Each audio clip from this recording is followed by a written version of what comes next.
भक्तों को उनके कर्म सीमांकित नहीं करता और ना ही अपने भक्तों में कोई अंतर करता।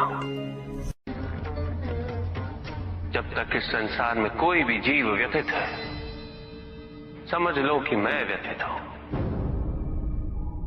जब तक संसार में अन्याय और भेदभाव है, ये समझ लो कि मैं प्रतिपल पीड़ित हूं। संसार की शांति में ही मेरे मन की शांति। पंच महाभूतों का महाभाग है जल।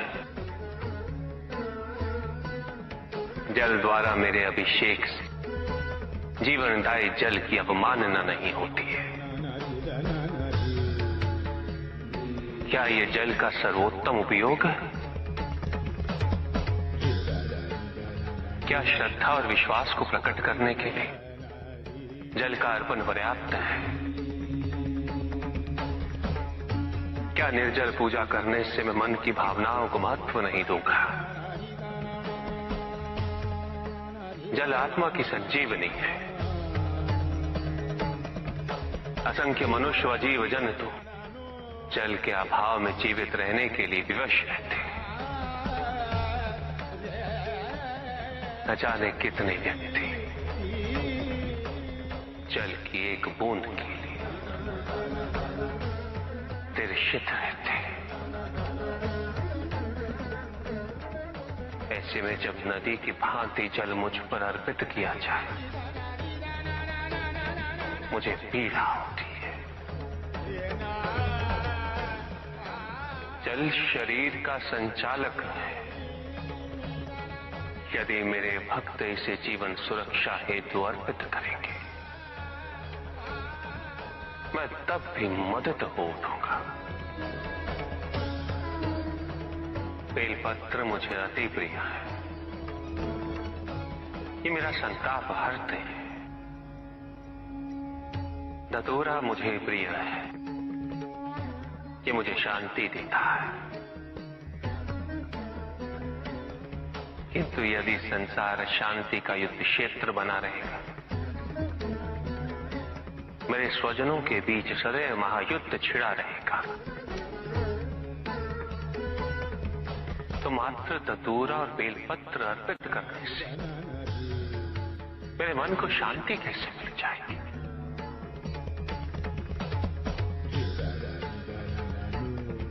मेरी पूजा संपन्न कैसे हो जाएगी? उपासना में यदि मेरे जैसे हो जाने का भाव है, तो मेरी सच्ची उपासना है। यदि उपासना का भाव मेरे लोग और मेरे समीप आने की कामना है, तो सच्ची पूजा और भावना है। तुम मन में स्मरण करो, मैं सुनता हूं। तुम मन में मुझे पुकारो, मैं आता हूं। मुझे कुछ नहीं चाहिए। यदि तुम मन को शिवमय बनाते हो, तो वही मेरा शांति से परिपूर्ण कैलाश है। वही मेरी सुंदर काशी है। वही मेरी उज्जैनी है। कौन सी विधि, कैसी विधि? अपने आप से पूछो कि पूजा का अर्थ क्या है। पूजा तो केवल एक माध्यम है मुझ तक पहुंचने का, मुझसे जुड़ने का, मुझसे एक होने का। किंतु जो मुझे ही विभाजित कर दे, वो मुझसे एक कैसे हो सकता है?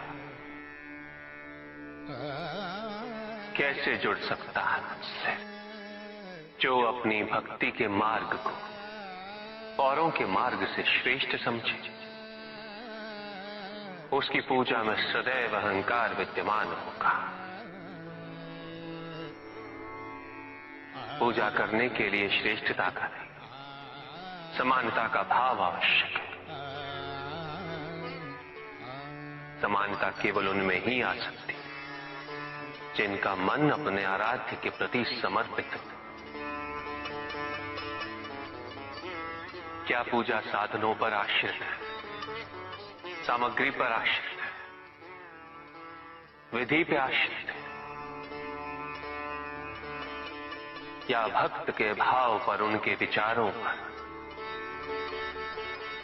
यदि पूजा करते समय व्यक्ति को यह स्मरण रहे कि वो कितनी श्रद्धा, कितने समर्पण और कितनी भव्यता से पूजा कर रहा है, तो वो पूजा नहीं। जिस व्यक्ति के मन में ये विचार हो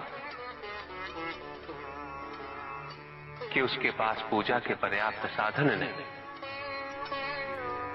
तो पूजा उसकी भी सच्ची नहीं होती। पूजा तो केवल वही सच्ची है जब भक्त के मन में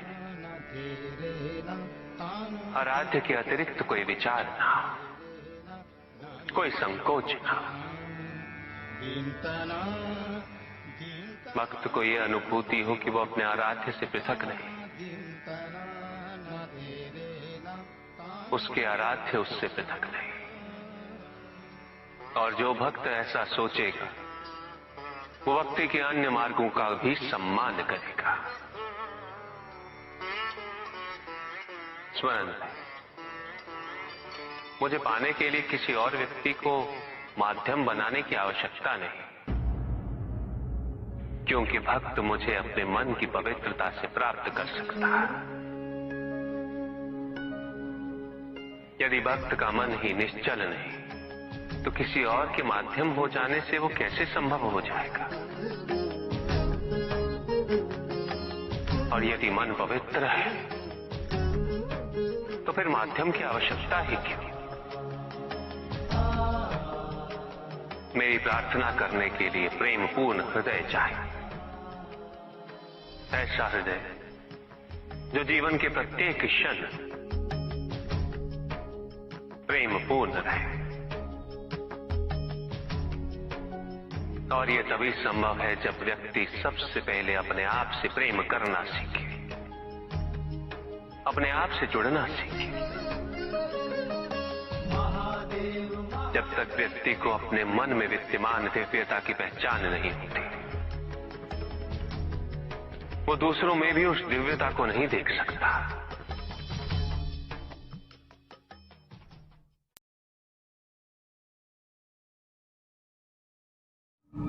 सभी के उद्धार के लिए मैं आपसे निवेदन करता हूं कि भक्ति का उचित मार्ग बताए हमें, ताकि मेरी भांति दूसरा कोई भूल ना करे। भक्ति मुक्ति का आधार है,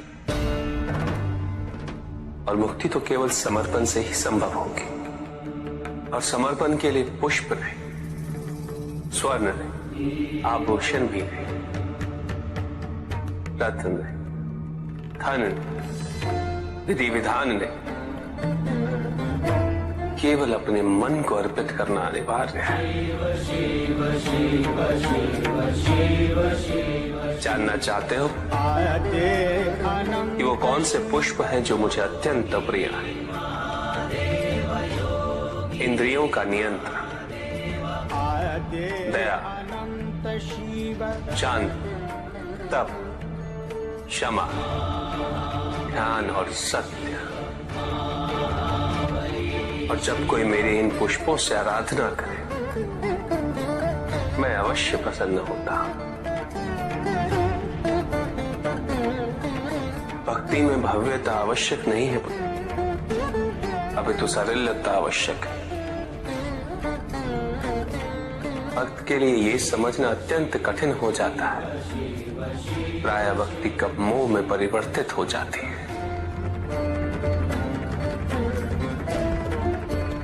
और ऐसे में पथ भ्रमित होना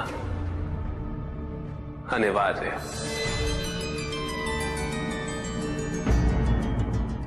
शक्ति प्राप्त होने से कोई शक्तिशाली बन जाए, ये सत्य नहीं। शक्ति का सम्मान वहन करने की क्षमता होनी चाहिए, और ये क्षमता किसी वरदान से प्राप्त नहीं होती, ये तो हमारे भीतर ही विकसित होती है।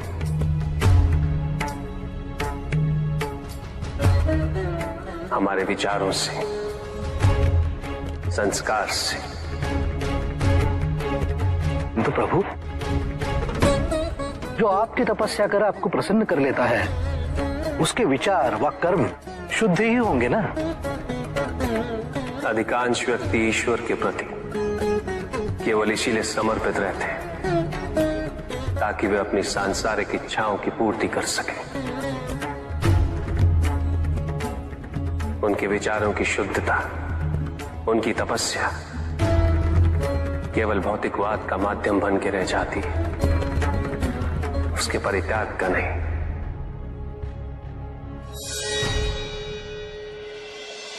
अहम भाव से ग्रसित ऐसे व्यक्ति अपने से परे देख ही नहीं पाते। उन्हें जो चाहिए वो इसलिए नहीं कि उससे वो संसार का उद्धार करना चाहते,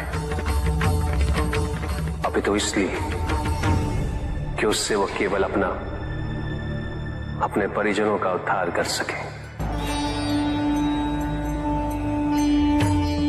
और शक्ति पा लेने के पश्चात उनका असली स्वरूप प्रत्यक्ष होता है। उनके व्यक्तित्व के दोष उभर कर सामने आते हैं। ऐसे व्यक्ति इस भ्रम को पोषित करने लगते हैं कि वही धर्म है, वही नियम है, और उनकी यही सोच उन्हें दायित्व विहीन बना देती है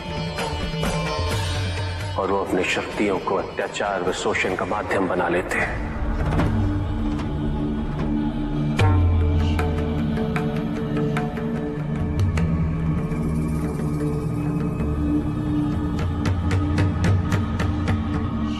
जब जब वरदान को अहित व अन्याय का माध्यम बनाया जाएगा, मैं या नारायण किसी भी रूप में अवतरित होंगे।